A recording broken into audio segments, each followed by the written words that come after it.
Assalamualaikum students, how are you? Hope you all are fine. So आज का जो lecture होने जा रहा है बेटा वो चैप्टर नंबर 1 स्टिशियोमेट्री का लेक्चर है और उसके अंदर हम सबसे बेसिक और सबसे इम्पोर्टेंट चीज़ जो है बिल्कुल नंबर ऑफ मोल ना। तो आज हम नंबर ऑफ मोल के बारे में डिस्कस करेंगे और चैप्टर नंबर 1 में जितना नंबर ऑफ मोल्स के बारे में है वो सब आज हम डिटेल इस वीडियो के अंदर जानेंगे। तो चलिए जल्दी से स्टार्ट करते हैं। चैप्टर नंबर 1 है स्टिशियोमेट्री। सबसे पहले स्टिशियोमेट्री को पढ़ने से पहले आपको ये पता होना चाहिए कि जो स्टिशियोमेट्री है इसके मायने क्या है। तो बेटा याद रखना स्टिशियोमेट्री एक ग्रीक वर्ड से निकला है। एक ग्रीक वर्ड से मुराद ये है कि यूनानी ज़बान का लफ्ज़ है।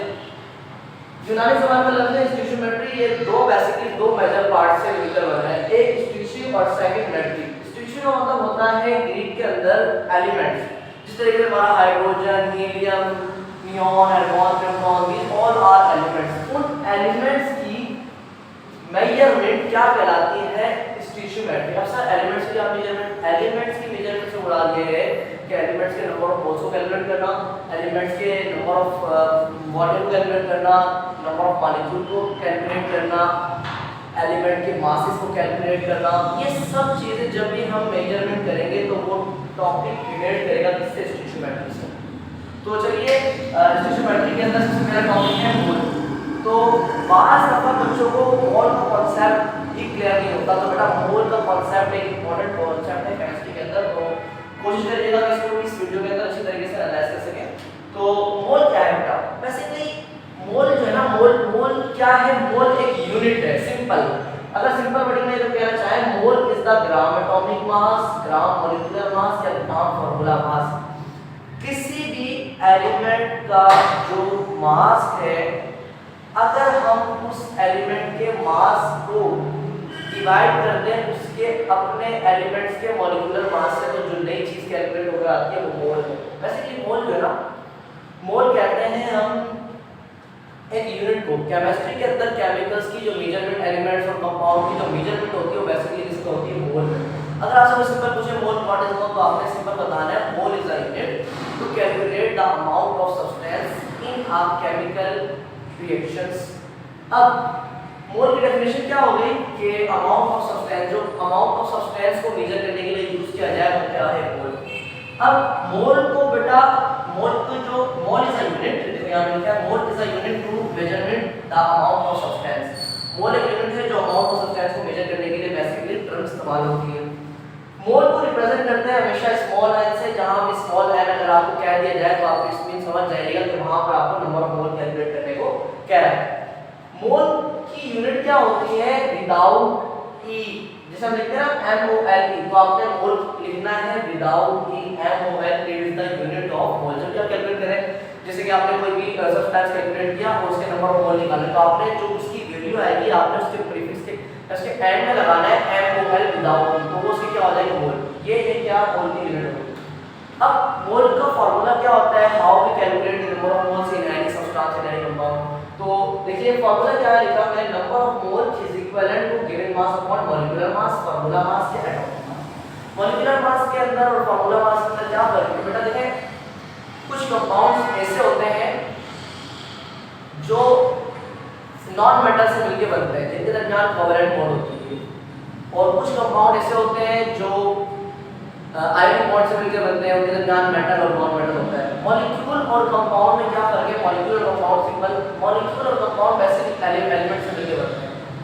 मॉलिक्यूल हर वो एलिमेंट जब आपस में दो या दो ज्यादा एलिमेंट मिलते हैं तो एलिमेंट के मिलने की वजह से जो चीज फॉर्म होती है उसे मॉलिक्यूल भी कहते हैं, कंपाउंड भी। अगर सेम एलिमेंट मिलकर बनाए हैं, जैसे लेट्स सपोज हाइड्रोजन है, हाइड्रोजन मिलकर H2 बनाए, तो H2 जो है बेसिकली H2 मॉलिक्यूल है लेकिन H2 कंपाउंड है। कंपाउंड कब होगा?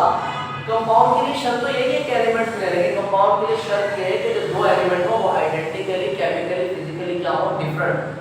तो जैसे NaCl क्या है? कंपाउंड भी है और वो NaCl मॉलिक्यूल भी है। तो जब बड़ा मॉलिक्यूल की डेफिनेशन क्या है कि जब दो एलिमेंट मिले तो उनकी मिलने से जो बनता है वो क्या है? जरा बातों को गौर करिएगा। अब फार्मूला क्या है? Number of mole is equal to given mass upon molecular mass, formula mass, atomic mass. Next video के अंदर इसके ऊपर भी बात करेंगे इंशाल्लाह। अब नंबर ऑफ मोल को रिप्रेजेंट करते हैं स्मॉल m से, गिवन मास को हम रिप्रेजेंट करते हैं स्मॉल m से, मॉलिक्यूलर मास, फार्मूला मास रिप्रेजेंट करते हैं कैपिटल एम से। मतलब अगर आपने कंप्लीट नंबर ऑफ मोल का फॉर्मूला लगाना है तो इतना बड़ा लगाने की जरूरत नहीं है, आप सिंपलेस्ट फॉर्म भी लगा सकते हैं। लेकिन जब आप एग्जाम्स के अंदर में नंबर ऑफ मोल्स का न्यूमेरिकल अटेम्प्ट करेंगे तो कोशिश ये करिएगा कि आप पूरा न्यूमेरिकल के साथ जब न्यूमेरिकल सॉल्व करें तो ये पूरा फॉर्मूला एज इट इज लिखें।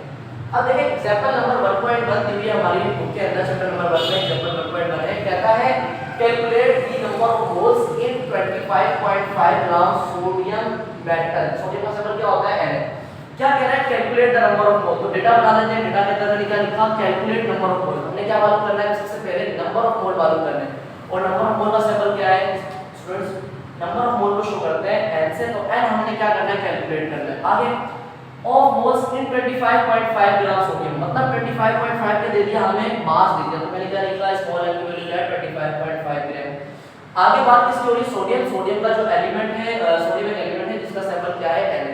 तो मैंने क्या लिखा Na का जो मॉलिक्यूलर मास है वो क्या है 23। आपने कंफ्यूज नहीं होना कि सवाल के अंदर मॉलिक्यूलर मास नहीं दिया हुआ, डेटा में डेटा के अंदर कैसे आ गया। बड़ा याद रखना जब भी पेपर के अंदर एग्जाम्स के अंदर जब भी सवाल आता है तो वो आपको साइड के अंदर एलिमेंट का मॉलिक्यूलर मास उसका एटॉमिक मास गिवन करता है, तो इस चीज से आपने बेनिफिट हो जाए। तो सोडियम का एटॉमिक मास मैंने यहाँ दे दिया कितना है 23। तो मैंने फार्मूला अप्लाई किया नंबर ऑफ मोल कैलकुलेट करने के लिए, तो मुझे पता है नंबर ऑफ मोल का फार्मूला है small m upon capital M। मतलब आप ये समझ ले नंबर ऑफ मोल का फार्मूला है छोटा भाई अपॉन बड़ा भाई। अब छोटा m अपॉन बड़ा m, छोटा m की वैल्यू क्या दी है 25.5 ग्राम, और जो बड़ा m है कैपिटल M है, capital M here indicate the molecular mass of element। तो स्मॉल m क्या है मास कितना दिया है 25.5 मैंने ऊपर रख दिया। कैपिटल M क्या है मॉलिक्यूलर मास, मॉलिक्यूलर मास मतलब यहां एलिमेंट दिया हुआ और एलिमेंट का एटॉमिक मास कितना है 23, तो मैंने क्या रख दिया नीचे 23। ऊपर कंपाउंड एलिमेंट का अपना मास, नीचे उसका मॉलिक्यूलर मास, ऊपर उसका वेट है 25.5 को जब मैंने डिवाइड किया 23 से तो मेरा जो आंसर आ रहा है वो आ रहा है 1.11। इट्स मीन कि जो 25.5 ग्राम सोडियम का मेटल था उसके अंदर उसके नंबर ऑफ मोल कितने थे 1.11 moles of number of moles किसके अंदर सोडियम के अंदर इतने मोल्स होंगे। आई होप ये क्लियर हो गया होगा आपका सही। अब बेटा एक बात और याद रखिएगा, मैं क्लियर कर देता हूं, ये जो मोल है ना मोल बेसिकली याद रखना एक मोल हमेशा चाहे वो हाइड्रोजन हो चाहे वो क्लोरीन हो चाहे वो ब्रोमीन हो कुछ भी हो, एक मोल हमेशा 6.02 × 10 की पावर 23 ये है एवोगाड्रो नंबर। एक मोल जब भी बनता है चाहे वो एलिमेंट हो चाहे वो मॉलिक्यूलर मास हो चाहे वो कंपाउंड हो चाहे वो फॉर्मूला मास हो, एक मोल जब भी बनेगा तो वो इतने नंबर ऑफ पार्टिकल से मिलके बनेगा। अब लेट्स सपोज यहां दिया हुआ था Na, तो मैं कहूंगा Na के इतने सारे पार्टिकल्स मिले होंगे तो Na का एक एलिमेंट बना होगा। एक एलिमेंट है उसको मैं यू इंडिकेट कर रहा हूं Na, तो वो ये इंडिकेट कर रहा है कि इसका किसके हिसाब से कितना मोल है। तो आई होप क्लियर हो गया होगा। जहां तक ये कंफ्यूजन तो आप कमेंट बॉक्स के अंदर क्वेश्चन ड्रॉप कर दीजिएगा और इंशाल्लाह कोशिश करेंगे कि आपका सवाल का आपको फौरन जवाब दे दें। एग्जांपल नंबर 1.2 से आगे एक एग्जांपल दी हुई है, जब आपको मास देके नंबर ऑफ मोल कहे तो आपने ये वाली स्ट्रेटजी अप्लाई करनी है। सेकंड क्वेश्चन के अंदर जो कंडीशन है वो थोड़ी सी डिफरेंट है पहले क्वेश्चन के निस्बत। एग्जांपल नंबर 1.2 दी हुई है हमारी बुक के अंदर, कह रहा है calculate the mass of 3.25 moles of water. यहां आपने मास मालूम करना है, तो मैंने क्या बोला स्मॉल m मालूम करना है। जो नंबर ऑफ मोल की वैल्यू थी वो कितने दिए हुए 3.25 मोल्स किसके वाटर के, और वाटर का फार्मूला क्या होता है H2O। अब H का जो मॉलिक्यूलर मास है वो कितना होता है बेटा, H का मॉलिक्यूलर मास होता है 1 और जो ऑक्सीजन है उसका मॉलिक्यूलर मास कितना होता है 16। तो मैंने लिखा H2O। अब हाइड्रोजन का 1 है, कितने हाइड्रोजन है 2, तो 1 मल्टीप्लाई होगा 2 से। इन दो एलिमेंट्स के दरमियान केमिस्ट्री में जब भी दो एलिमेंट्स हो, किसी भी कंपाउंड में दो या दो से ज्यादा एलिमेंट हो, उनके दरमियान में कोई साइन ना हो, तो वहां पर जब भी आप उनका मास निकालेंगे तो बीच में क्या लगाएंगे पॉजिटिव प्लस। तो इन दोनों के बीच में कुछ नहीं है तो मैंने प्लस लगा दिया। एक ऑक्सीजन एलिमेंट है तो एक ऑक्सीजन एलिमेंट का मास कितना हो गया बेटा 60। 1 2 से मल्टीप्लाई क्या बनाएगा 2 बनाएगा, प्लस एजीटी आ जाएगा और 16 एजीटी आ जाएगा। 2 + 16 18 आ गया। ये 18 यहां क्या इंडिकेट कर रहा है, ये 18 इंडिकेट कर रहा है कि ये 1 मोल वाटर का मॉलिक्यूलर मास है। अब सवाल खत्म नहीं हुआ, अब मैंने फार्मूला लगाया, नंबर ऑफ मोल दिए हुए हैं, मास निकालना है, मॉलिक्यूलर मास के लिए सारा काम नहीं किया। ये किसके लिए है 4 कैपिटल M इट्स मीन कि ये सारा काम किसके लिए कर रहे हैं, फॉर मॉलिक्यूलर मास। अब number of mole is equivalent to छोटा m अपॉन बड़ा m। छोटा m क्या है बच्चों, बोलो बोलो, नंबर ऑफ मोल की वैल्यू क्या है 3.25। मास हमने निकालना है तो वो ऐसे किस रहेगा, उसकी वैल्यू दी हुई तो वो मैं क्या करूंगा, एज इट इज लिख दूंगा। मॉलिक्यूलर मास कितना था वाटर का, हमने अभी निकाला। मॉलिक्यूलर मास वाटर का कितना आ रहा था बेटा 18, तो मैंने यहाँ क्या रख दिया 18। मैंने मास निकालना है, मतलब स्मॉल m क्या करना है, कैलकुलेट करना है। तो स्मॉल m कहेगा भैया मेरे साथ जो भी है उसको क्या करो, मेरे साथ मेरे पास से हटाओ। अब ये जो m है इसके साथ 18 आ रहा है, तो ये जो 18 है ना, m क्या कहेगा भाई इस 18 को हटाओ भाई तरफ से, ये यहाँ m से डिवाइड हो रहा है, इक्वल के बाद जाएगा 3.25 से क्या होगा, डिवाइड और मल्टीप्लाई होगा। 3.25 से जब 18 मल्टीप्लाई होगा तो क्या आ गया 58.5 ग्राम। ये क्या आ गया, ये मास आ गया जो हमसे कैलकुलेट करने को पूछ रहा था। तो यहाँ पर ये क्वेश्चन भी एंड हुआ। एक बार आपसे रिव्यू करा देते हैं। आपको मास मालूम करना है, आपको नंबर ऑफ मोल दिया हुआ है, मॉलिक्यूलर मास हमेशा खुद कैलकुलेट करना पड़ता है। तो n की जगह ये रखा, स्मॉल m मालूम करना है, कैपिटल M दिया हुआ है, ये यहाँ गया, दोनों मल्टीप्लाई हुए और क्या आ गया 58.5 ग्राम मास आ गया। कितने मोल वाटर का, 3.24 moles of water. I hope clear हो गया होगा। अब क्वेश्चन नंबर 6 मोल के ही रिलेटेड एक और क्वेश्चन आपके बुक में दिया हुआ है, पेज नंबर 121 पर आप जाके देखिएगा, वहां दिया हुआ है number of moles in 6.4 gram SO2। SO2 means sulphur dioxide used as a refrigerant. कह रहा है प्यारे बच्चों नंबर ऑफ मोल निकालो, तो मैंने क्या बोला स्मॉल m निकालना है। आगे कह रहा है 6.4 ग्राम, तो मैंने कहा 6.4 ग्राम क्या होगा भैया, बोलो बोलो, 6.4 ग्राम क्या है, स्मॉल m है, तो मैंने 6.4 की जगह रख दिया स्मॉल m रख दिया। SO2 किसका पूछ रहा है, सल्फर डाइऑक्साइड का, तो मैंने कहा अब सल्फर डाइऑक्साइड का अपना क्या मॉलिक्यूलर मास है वो निकाल लेते हैं। तो मैंने लिखा SO2, सल्फर का एटॉमिक मास मुझे पता है 32 है, आपको कंफ्यूज होने की जरूरत नहीं है, आपको पेपर में रिक्वायर्ड होगा, गिवन होगा। तो सल्फर का जो मॉलिक्यूलर मास 32, ऑक्सीजन कितने हैं 2, एक ऑक्सीजन का 16 है, 2 ऑक्सीजन का तो 16 मल्टीप्लाई होगा 2 से, 32 एज इट इज नीचे आ गया, प्लस ऐसे आ गया 16 टू द 32, 32 प्लस 32 कितना आ गया 64। इट्स मीन कि जो SO2 का जो मॉलिक्यूलर मास हमारे पास आ रहा है बच्चों कितना आ रहा है वो 64। अब क्या करना है, नंबर ऑफ मोल निकालना है, तो नंबर ऑफ मोल का फार्मूला मैंने बताया था, छोटा m अपॉन बड़ा m। यहां तक कोई कंफ्यूजन, कोई परे के अंदर शादी, कोई मसलूम मसाला, n इक्वल टू छोटा m अपॉन बड़ा m। छोटा m क्या है बच्चों, बोलो बोलो, छोटा m ये रहा कितना 6.4 ग्राम, तो मैंने छोटा m रख दिया 6.4 ग्राम। बड़ा m क्या है, मॉलिक्यूलर मास, मॉलिक्यूलर मास के लिए यहां नाम करा ना हमने, कितना आया 64, ऊपर मैंने 6.4 रखा जो दिया हुआ था और नीचे मैंने मॉलिक्यूलर मास रखा SO2 का, और SO2 का मॉलिक्यूलर मास कैलकुलेट करने पर हमारे पास आ रहा था भैया 64। 6.4 को मैंने जब 64 से डिवाइड कराया तो मेरा नंबर ऑफ मोल कितना आ गया बेटा 0.1 मोल आ गया, किसके अंदर 6.4 ग्राम सल्फर डाइऑक्साइड में कितने नंबर ऑफ मोल होंगे भैया, ये लोग कैलकुलेट करके बता दिए। आई होप के नंबर ऑफ मोल आपका क्लियर हो गया होगा। नंबर ऑफ मोल बेसिकली बहुत इंपॉर्टेंट टॉपिक है, अगर आपका क्लियर नहीं हुआ तो इस वीडियो को बार-बार देखें और लेक्चर नोट किया करें। ओके स्टूडेंट्स, अल्लाह हाफिज़। तो क्लास सेकंड टॉपिक चैप्टर का मोल के बाद मोस्ट इंपॉर्टेंट टॉपिक है एवोगाड्रो नंबर। एवोगाड्रो नंबर क्या है, एवोगाड्रो का जो नंबर का कांसेप्ट है ना, वो एक इटली के साइंटिस्ट है एमिलियो एवोगाड्रो, उन्होंने दिया था कि हम किस तरीके से पहचान सकते हैं कि कोई भी एलिमेंट, कोई भी मॉलिक्यूल या कोई भी कंपाउंड है वो कितने नंबर ऑफ एटम पार्टिकल्स से मिलके बनता है।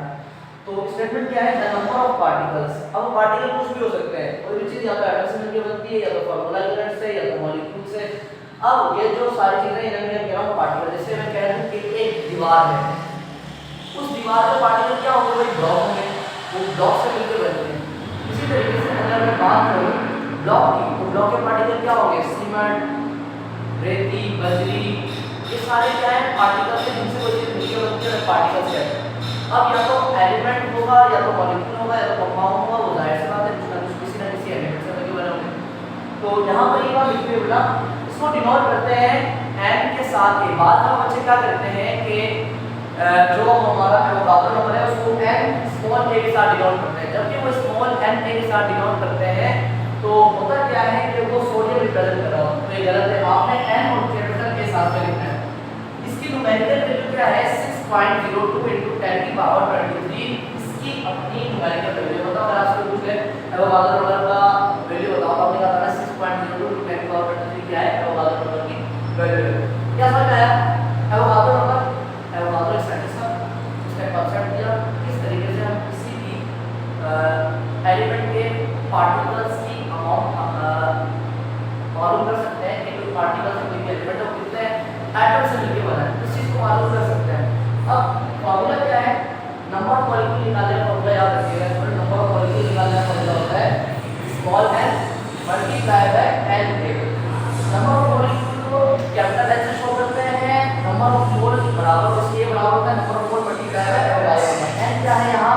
n यहाँ रिप्रेजेंट कर रहा है नंबर ऑफ मोल्स को, और ये जो n है ये n क्या रिप्रेजेंट कर रहा है एवोगाड्रो नंबर को, और इसकी वैल्यू क्या है 6.02 × 10⁻20। आई होप क्लियर हो गया। अब मैंने कहा ना आपको कि कोई भी चीज जितने पार्टिकल्स मिलकर बनती है उनकी मिकदार उनकी अमाउंट मालूम करने के लिए हम यूज करते हैं नंबर ऑफ मॉलिक्यूल का फॉर्मूला, जिसके अंदर हम एवोगाड्रो नंबर की वैल्यू क्या करते हैं मल्टीप्लाई करते हैं नंबर ऑफ मोल्स। अब देखिए जरा एक दो जगह करके समझ आ जाएगा। पार्टिकल्स क्या होते हैं? पार्टिकल्स जिससे कोई चीज मिलकर बने वो बेसिकली पार्टिकल है। अब अगर कोई एलिमेंट है, वो जो एलिमेंट है जिन चीज से मिलकर बने हैं वो क्या वो एलिमेंट से मिलकर बना हुआ नंबर ऑफ एटम्स है, तो यहाँ पर नंबर ऑफ एटम क्या कहला रहे हैं पार्टिकल कहला रहे हैं। अगर आपको दे दिया जाए कि हाइड्रोजन के अंदर आप नंबर ऑफ मॉलिक्यूल निकालो तो आप क्या लिखोगे? हाइड्रोजन के अंदर नंबर ऑफ मॉलिक्यूल या नंबर ऑफ पार्टिकल्स जो निकलेंगे उसके एंड में जो भी नंबर आएगा आप क्या लिखेंगे? यहाँ पर हाइड्रोजन क्या है सिंपल अनोन जो तन्हा हो अकेला हो एलिमेंट जो होना उसकी क्या करते हैं नंबर ऑफ एटम। अब एलिमेंट है तो नंबर ऑफ एटम निकलेगा, हाइड्रोजन के एटम निकलेंगे, हीलियम के, मतलब ये सारे एटम से मिलकर बने और ये सारे जो है आपके सारे आयनिक कंपाउंड हैं और ये सारे फार्मूला यूनिट से मिलकर बने। याद रखना metal non metal metal non metal metal non metal metal non metal के दरमियान जो बॉन्ड है वो बॉन्ड कौन सी है? क्लास आयनिक बॉन्ड है, और जिनके दरमियान आयनिक बॉन्ड होती है वो किससे मिलकर बनते हैं? वो क्या होते हैं? क्रिस्टल। जैसे नमक एक बेस्ट एग्जांपल है आयनिक कंपाउंड की आयनिक सॉलिड की। नमक है ना, नमक एक आयनिक कंपाउंड है और नमक को आप हाथ लेंगे उसके आपको क्रिस्टल्स महसूस होते हैं। तो इसीलिए जितने भी आयनिक कंपाउंड्स हैं उनके क्या निकलेंगे? फार्मूला यूनिट भी ले सकते हैं और आप क्रिस्टल भी ले सकते हैं। अगर आपको ऐसा कंपाउंड मिले जिसमें दोनों ही नॉन मेटल हो तो वो उसके दरमियान जो बॉन्ड होगी उस बॉन्ड का नाम क्या है बेटा? Covalent bond. क्या कहते हैं? Covalent bond. कोवैलेंट बॉन्ड ऐसी बॉन्ड होती है जो नॉन मेटल और नॉन मेटल के मिलने से बनता है, और ये वीक बॉन्ड है। क्या है? Weak bond. जबकि जो दूसरी बॉन्ड है मेटल नॉन मेटल के मिलने से बनती है, मेटल प्लस नॉन मेटल, ये कौन सी बॉन्ड है? Ionic bond. और ये का याद रखना ये स्ट्रॉन्गेस्ट बॉन्ड है। क्या है?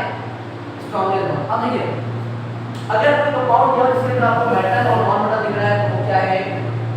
आयोनिक कंपाउंड है, उसको कहेंगे क्रिस्टल। और अगर दोनों ही नॉन मेटल है तो वो उसके दरमियान कोवैलेंट बॉन्ड है, उसको कहेंगे नंबर ऑफ मॉलिक्यूल।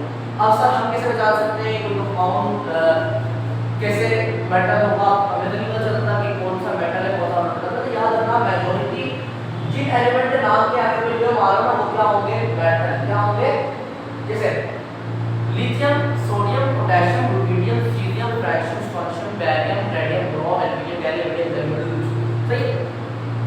जितने भी एलिमेंट्स हैं गैलियम, गैलियम, ये तमाम के तमाम एलिमेंट्स का नाम जो खत्म हो रहा है वो यूनिट पर हो रहा है।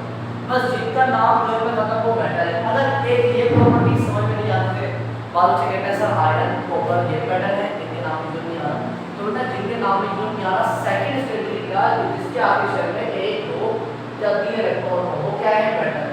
4 5 6 7 है तो क्या है? Non metal majority. तो आई होप ये क्लियर हो गया होगा। अब इससे रिलेटेड एक हमारा न्यूमेरिकल है। न्यूमेरिकल है क्या? एग्जांपल नंबर 1.3 है नंबर ऑफ पार्टिकल से रिलेटेड है। नंबर ऑफ पार्टिकल निकालना है नंबर 5 का बुक में लिखा हुआ है। सवाल है calculate number of molecule in strong in 610 gram benzoic acid. सवाल ये है कह रहा है calculate number of molecule 610 gram benzoic acid है। बेंजोइक एसिड ये एसिड है जो टैबलेट्स वगैरह के अंदर यूज होता है, फूड स्पॉइलर वगैरह की चीज वगैरह के अंदर अगर हो जाए तो उन टैबलेट्स वगैरह के अंदर यूज होता है। कैलकुलेट नंबर ऑफ मॉलिक्यूल मतलब स्मॉल कैपिटल एन निकालना है, कैपिटल एन शो क्या कर दिया, नंबर ऑफ मॉलिक्यूल मालूम करना है, छोटा m क्या है मतलब मास कितना दिया है 610 ग्राम, सही है।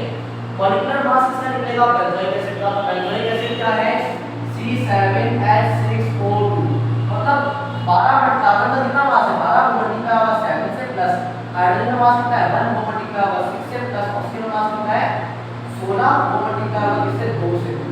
अब इनका जो भी मास आएगा वो मास आ रहा है हमारे पास 122 ग्राम पर मोल, तो मल्टीप्लाई करने पर प्लस करने पर हमारा जो मॉलिक्यूलर मास आ रहा है कितना आ रहा है 122। मैंने कहा नंबर ऑफ मॉलिक्यूल निकालना है, सही है भाई निकाल लेंगे। नंबर ऑफ मॉलिक्यूल फॉर्मूला क्या है बेटा, नंबर ऑफ मॉलिक्यूल फॉर्मूला है number of mole multiply by n। अब ये जो नंबर ऑफ मोल है ये नंबर ऑफ मोल बराबर होता है छोटा m अपॉन बड़ा m, होता है छोटा y अपॉन बड़ा y, तो मैं नंबर ऑफ मॉलिक्यूल क्या लिखा छोटा m अपॉन बड़ा m। ये जो Na है ये Na यहाँ पर रिप्रेजेंट कर रहा है कि वो धातु नंबर को, और इसकी वैल्यू क्या है 6.02 एक्सपोनेंट 20, सही। नंबर ऑफ मॉलिक्यूल निकालते हैं कैसे आ गया, स्मॉल m मतलब मास दिया हुआ 10, कैपिटल M मतलब मॉलिक्यूलर मास अभी निकाला हमने 122, 10 को 122 से डिवाइड किया कितना आया 5, अब बाद नंबर की वैल्यू ऐसे आ गई, आपस में दोनों मल्टीप्लाई आ रहे हैं तो मल्टीप्लाई कर दो, मल्टीप्लाई किया तो मेरा आंसर क्या है 3.01 एक्सपोनेंट 23, क्या आ रहा है एक्सपोनेंट 23। ये क्या आ रहा है नंबर ऑफ मॉलिक्यूल किसके अंदर 610 ग्राम बेंजोइक एसिड के अंदर इतने नंबर ऑफ मॉलिक्यूल होंगे जिनसे मिलकर 610 ग्राम बेंजोइक एसिड मिलकर बना है। अब यहाँ हम क्या लिखेंगे नंबर ऑफ मॉलिक्यूल लिखेंगे, क्योंकि देखो कार्बन नॉन मेटल है, हाइड्रोजन नॉन मेटल है, ऑक्सीजन नॉन मेटल है, तीनों नॉन मेटल है तो इनके दरमियान कोवैलेंट बॉन्ड होते हैं, कोवैलेंट बॉन्ड वाले सब तमाम क्या है मॉलिक्यूल, तो इसके अंदर क्या लास्ट में लिखेंगे मॉलिक्यूल, नंबर ऑफ मॉलिक्यूल भी आप लिख सकते हैं। आई होप ज्यादा क्लियर हो गया हो। Okay example number 1.5 page number 6 पे दी हुई है, क्या कह रहा है calculate the mass of 4.39 into 10 power 24 atom. ये क्या दिया है आपको, आपने मास मालूम करना है 4.39 एटम है मतलब नंबर ऑफ पार्टिकल्स है, तो उसको मैंने कैपिटल एस से लिया तो है 4.39 एक्सपोनेंट 24 एटम्स।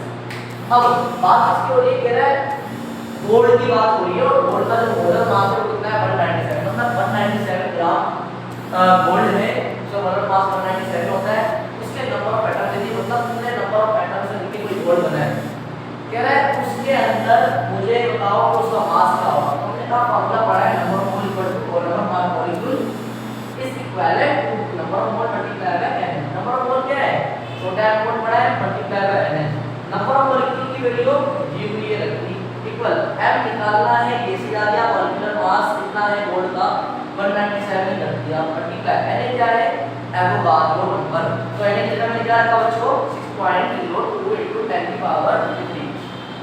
हमने m की वैल्यू निकालनी है तो m कहेगा भैया मेरे साथ जो है उसको मेरे पास से भगा दो।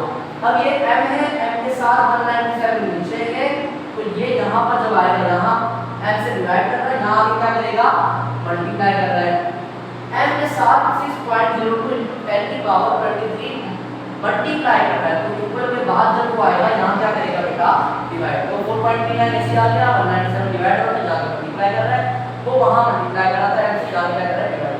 इन दोनों को जब मैंने मल्टीप्लाई किया तो मेरा आंसर आ रहा है 8.5892 into 10 की पावर 24। पीछे क्या है 6.02 into 10 की पावर 23, जब मैंने इसको इससे डिवाइड किया तो मेरा आंसर कितना आ रहा है 14.26 ग्राम। ये क्या है, ये उस गोल्ड का मास है जिसके अंदर कितने नंबर ऑफ पार्टिकल्स है नंबर ऑफ एटम्स है किसके गोल्ड के। अब यहाँ एक बात और करेगा आपकी बुक के अंदर थोड़ा सा यहाँ मिस्टेक किया हुआ है, सवाल के अंदर 24 दिया हुआ है और यहाँ पर 22 दिया हुआ है, उनका आंसर सही आ रहा है, तो बेटा उसको थोड़ा सही कर लेगा। एग्जाम्पल बुक के अंदर जो दी हुई है वो थोड़ी सी गलती हुई है, तो यहाँ पर 24 आएगा और जब हमने इसको डिवाइड किया 14.26 ग्राम गोल्ड है जिसके अंदर कितने नंबर ऑफ पार्टिकल्स हैं। आई होप कि आपको एवोगाड्रो नंबर और नंबर ऑफ मॉलिक्यूल समझ में आ गया होगा। सो इंशाल्लाह नेक्स्ट लेक्चर के अंदर आपसे मुलाकात होगी।